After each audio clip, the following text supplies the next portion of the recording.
Well, I think it's very clear that the fact that Suella Braverman is on a flight and is in the capital, Kigali, talking about this is an indication that there are moves in the Home Office to actually expand the programme and indeed include thousands of those who will be taken under the new migration partnership deal to Rwanda.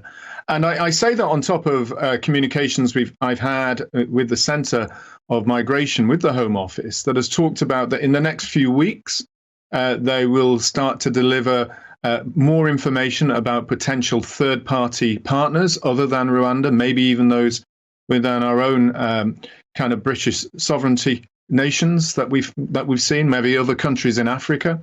They aren't indicating which countries.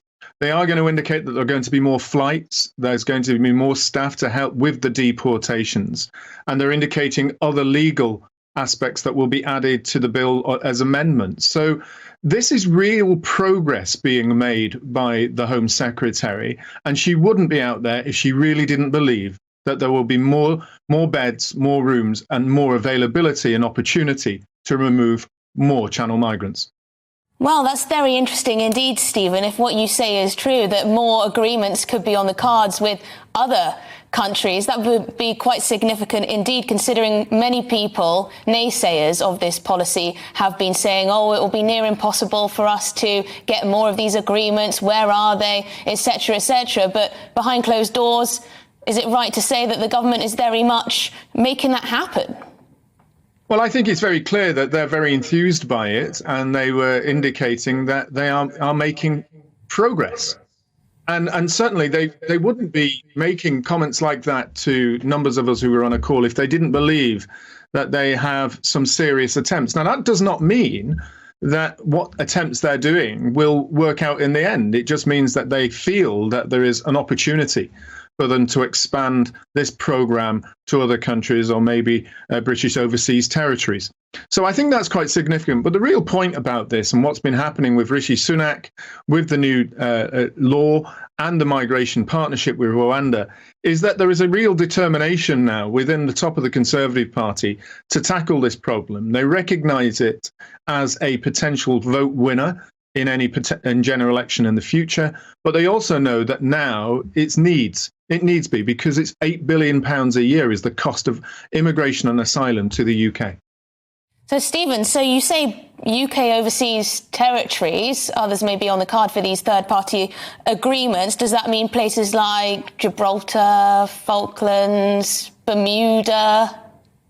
Oh, well, we've got no idea which places they are. We can look at the British overseas. I think the main point that was being made is that nothing is being ruled out and there are opportunities across the globe for them to look at. So I think it's a very important step that the Home Office is really practically looking at the legal implications of what happened with the attempts previously to prevent people from coming across the Channel. And they've done a really good job in this new law, and my hats off as a fellow barrister to those in the government legal department.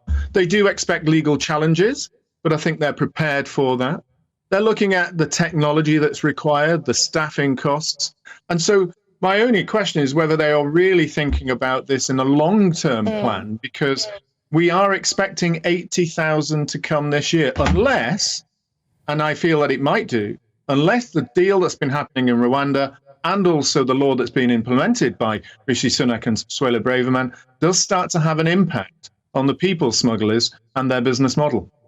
Yeah, so how does this actually fit? If you could just break it down, just very quickly, how does this Rwanda scheme fit with the illegal immigration bill that's going through, with the agreement with France that Rishi Sunak seems to have agreed with President Macron, and whatever else is being done to stop the boats? So the key point here is the people smugglers' business plan is get on our boats, give us the money, and you will get into the UK. You'll never be turned away. You'll never be taken anywhere else, and you'll be in hotels, and then you'll be there in the UK forever.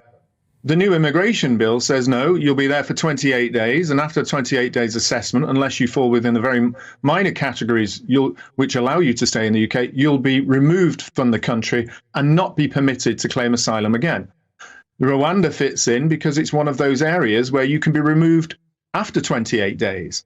So that's an important point.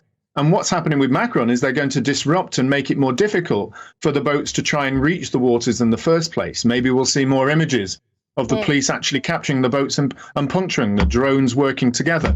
So on both sides, it's to make the journey more difficult and therefore more costly for the people smugglers, and a disincentive for those who are paying the money to the people smugglers, saying that you won't be able to stay in the UK. Actually, you're going to, in the first case, go to Rwanda, and in the second case, maybe one of the other deals they're considering.